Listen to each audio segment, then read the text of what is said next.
Hello नमस्कार दोस्तों। जियो with money search channel में आपका हार्दिक स्वागत है। देखिए, आज के वीडियो से हम भौतिक भूगोल पढ़ना चालू कर रहे हैं। तो ये वीडियो जो भी बीए फर्स्ट ईयर में है या 11th क्लास में पढ़ रहे हैं तो उनके लिए एक महत्वपूर्ण वीडियो है और सभी एग्जाम की दृष्टि से एक महत्वपूर्ण वीडियो है। तो इस वीडियो में हम जो भौतिक भूगोल के टॉपिक्स हैं तो इसमें हमने एनसीईआरटी जो 11th और 12th में चलती है उसको हमने आधार माना गया है। तो इस वीडियो को आप ध्यान से शुरू से अंत तक जरूर देखें। और इसमें जो पहला टॉपिक हमारा रहेगा पृथ्वी की आंतरिक संरचना।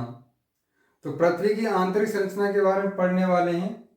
तो पृथ्वी की आंतरिक संरचना को जानने के लिए इनके स्रोतों को हम दो भागों में बांट सकते हैं, जिनमें पहला आता है प्रत्यक्ष स्रोत और एक आता है अप्रत्यक्ष स्रोत। प्रत्यक्ष स्रोत यानी ऐसे स्रोत जिनके माध्यम से हमें पृथ्वी की आंतरिक संरचना के बारे में सीधे रूप में जानकारी प्राप्त होती है, जिनमें से आते हैं खुदाई से प्राप्त जानकारी और ज्वालामुखी उद्गार से निकले पदार्थें, उनके माध्यम से जो हमें जानकारी प्राप्त होती है वो प्रत्यक्ष स्रोत के अंतर्गत आते हैं। तो खुदाई के अंतर्गत पृथ्वी पर अब तक जो सबसे गहरी खान खोदी गई है वह है किम्बरले की खान। किम्बरले की खान, और ये खान दक्षिण अफ्रीका में स्थित है, जो कि एक हीरे की खान है। किम्बरले की खान की गहराई अधिकतम 3 से 4 किलोमीटर तक खोदी गई है। तो ये विश्व की सबसे गहरी खान मानी जाती है, जो कि हीरे की खान है। और यदि खुदाई की बात करें तो आर्कटिक महासागर के करीब ही और रूस का भाग आता है जिसे कहते हैं कोला प्रायद्वीप। तो रूस के कोला प्रायद्वीप पर और यहाँ पर 12 किलोमीटर तक की खुदाई की जा चुकी है। तो इस तरह से प्रत्यक्ष रूप से यहाँ पर 12 किलोमीटर की खुदाई की जा चुकी है, लेकिन इससे अधिक क्षेत्र की खुदाई करना संभव नहीं है। और भी वैज्ञानिकों के द्वारा और भी काफी प्रयास किए जा रहे हैं, यानी महासागरों की गहराई में जाकर भी उसका पता लगाने का प्रयास किया जा रहा है।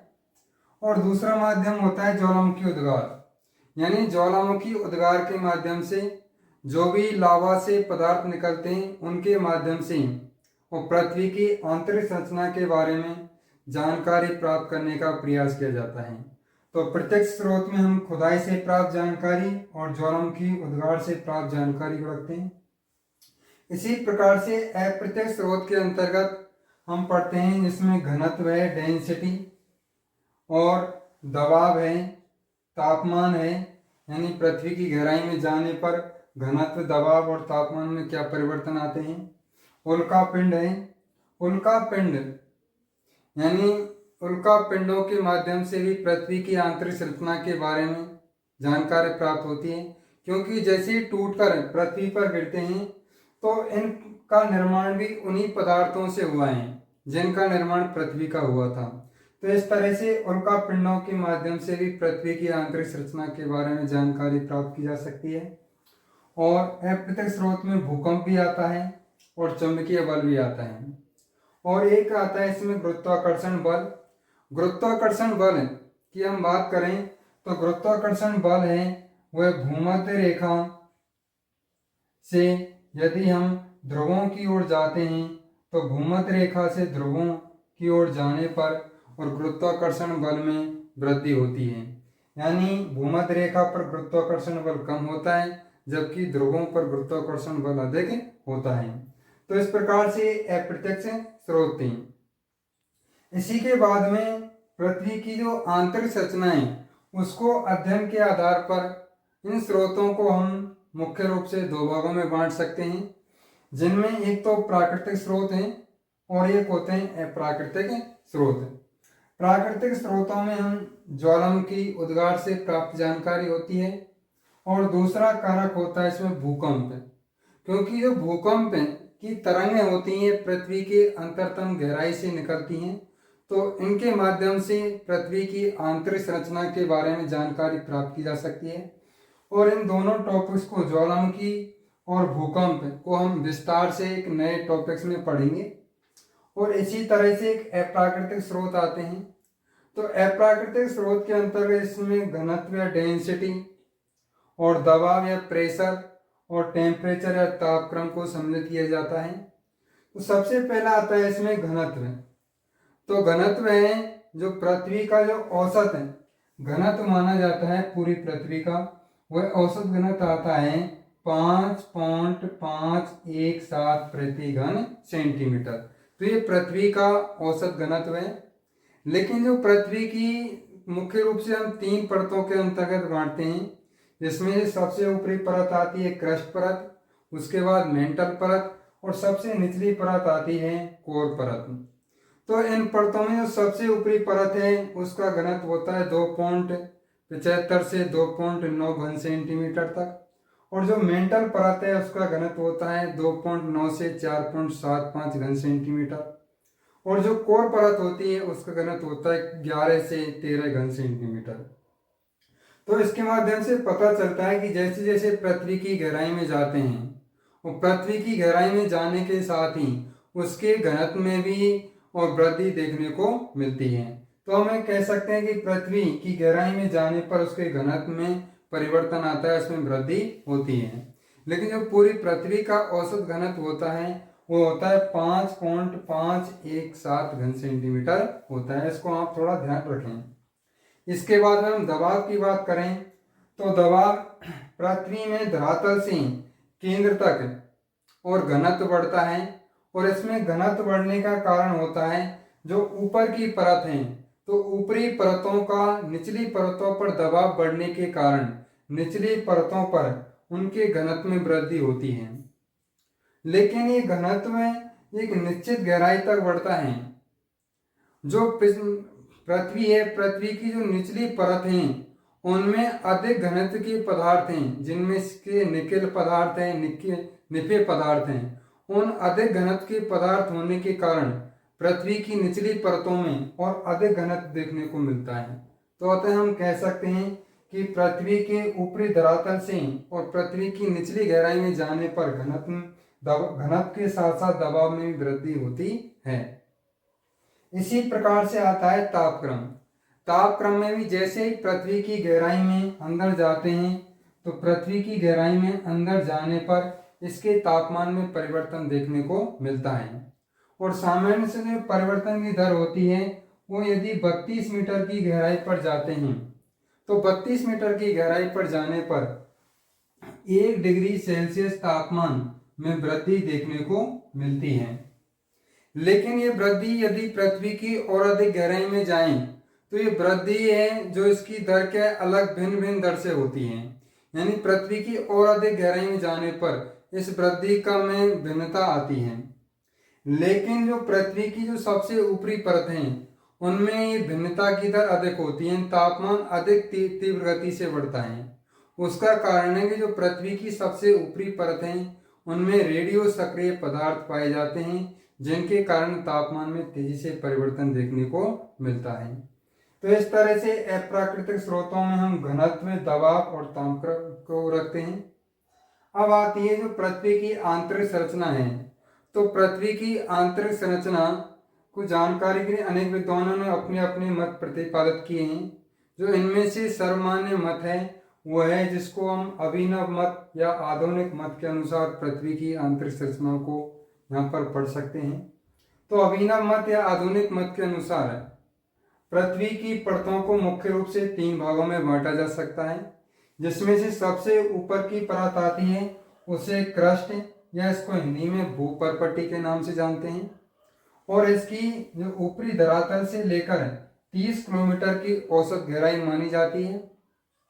उसके बाद जो दूसरी परत आती है वो मेंटल परत, जिसे प्रावार परत के नाम से जाना जाता है, और इसकी गहराई आती है 2900 किलोमीटर तक। तो मेंटल परत 30 किलोमीटर से लेकर 2900 किलोमीटर तक है।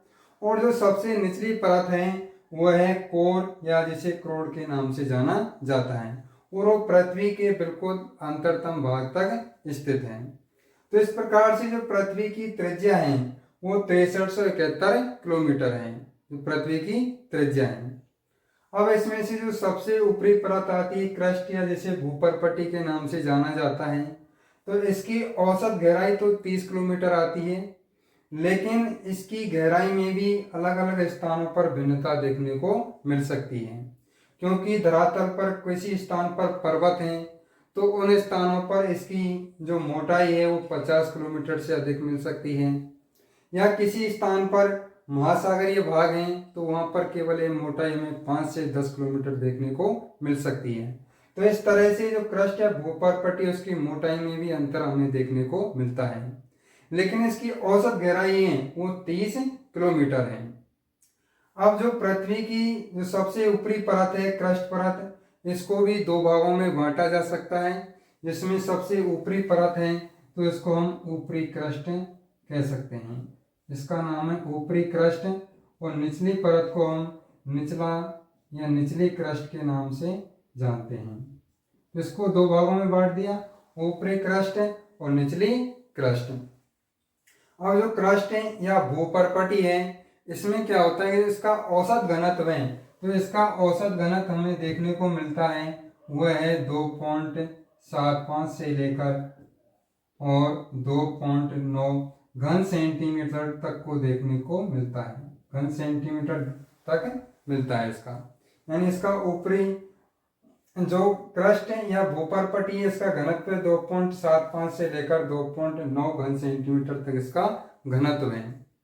अब इसमें भी जो क्रस्ट है तो इसमें कुछ पदार्थ हैं जो ग्रेनाइट चट्टानों से बनी हैं, और ग्रेनाइट चट्टानों का अधिकांश भाग धरातलीय है, और इसी प्रकार से जो इसमें महासागरीय भाग आता है वो बना है बेसाल्ट चट्टानों से। तो इस तरह से सबसे ऊपरी भाग था क्रस्ट या भूपरपट्टी। और उसके बाद में जो दूसरी परत आती है जिसे मेंटल या प्रावार के नाम से जाना जाता है, तो जो मेंटल या प्रावार परत है तो इसका हमें औसत घनत्व मिलता है वह है 2.9 घन सेंटीमीटर से लेकर 4.75 घन सेंटीमीटर तक देखने को मिलता है। तो यानी जैसे गहराई में जाते हैं तो उसके घनत्व में भी परिवर्तन आता है। अब मेंटल या प्रावार परत को भी हम दो भागों में बांट सकते हैं, इसके ऊपरी परत को ऊपरी मेंटल और निचली परत को निचले मेंटल के रूप में जानते हैं।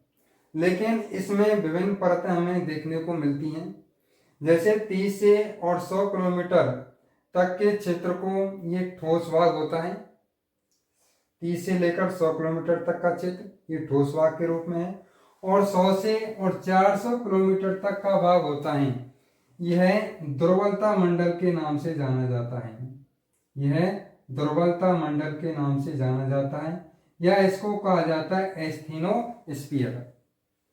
अब जो दुर्बलता मंडल है यह अर्ध पिघली हुई या मेंटल अर्ध पिघली हुई अवस्था में देखने को मिलता है या अर्ध तरल अवस्था में देखने को मिलता है।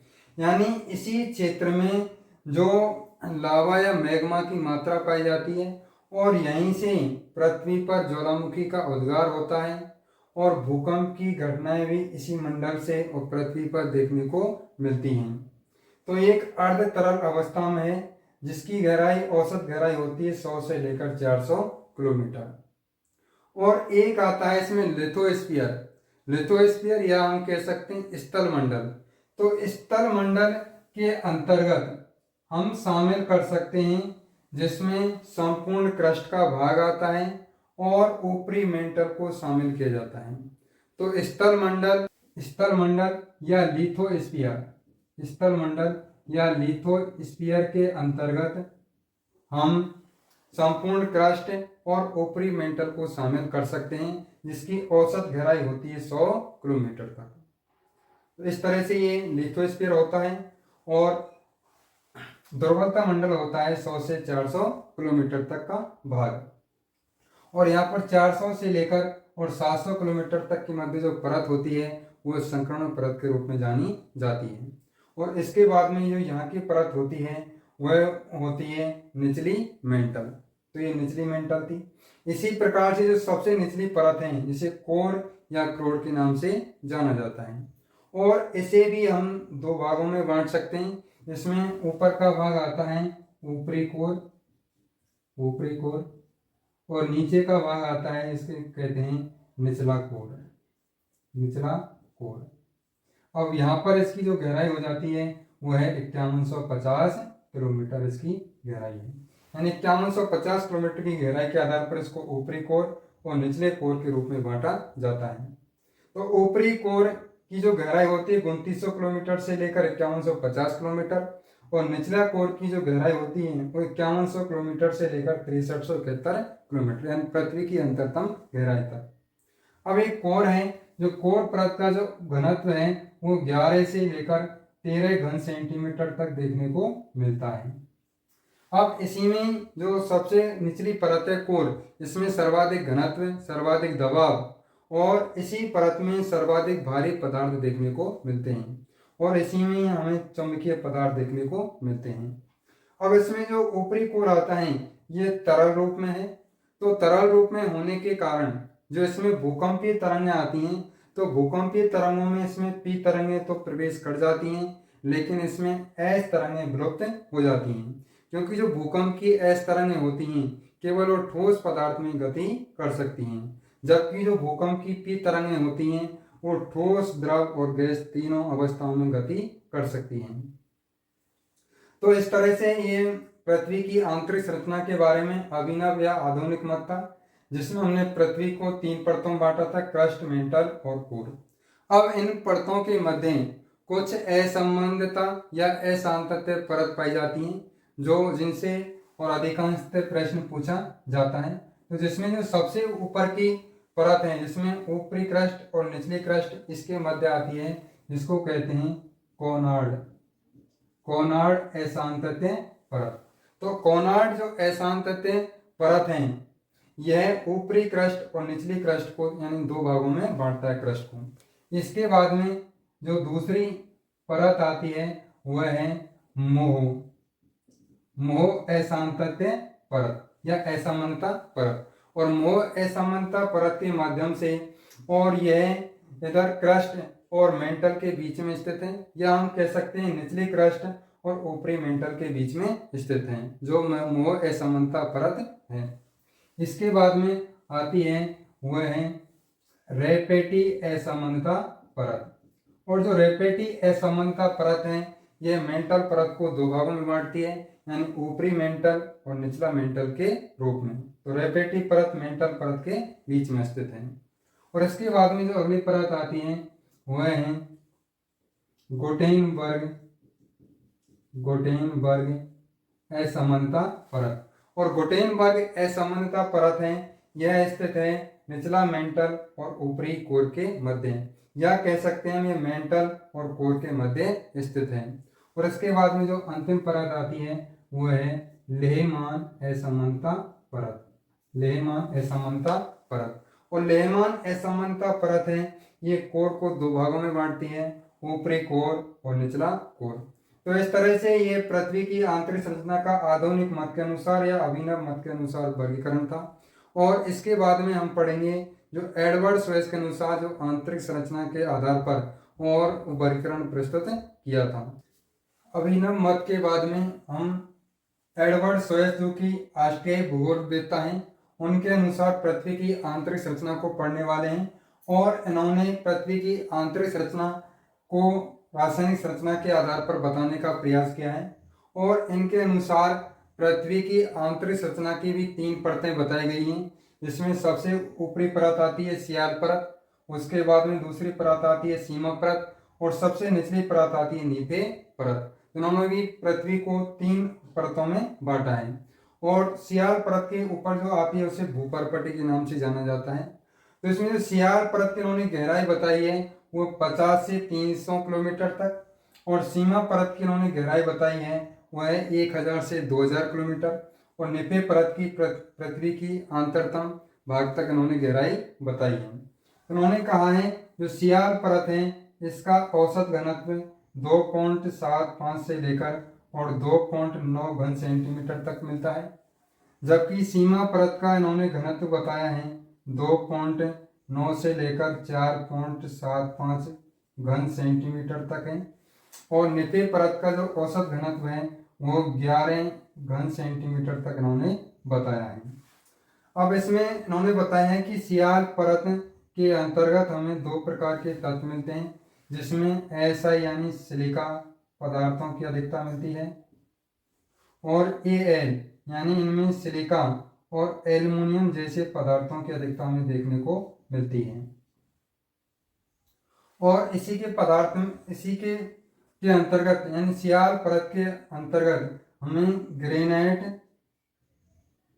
चट्टानें देखने को मिलती हैं। ग्रेनाइट चट्टानें देखने को मिलती है जिसमें अम्लीय पदार्थों की मात्रा पाई जाती है। अम्लीय पदार्थों की मात्रा पाई जाती है। तो इस तरह से उन्होंने सियाल परत के बारे में बताया था।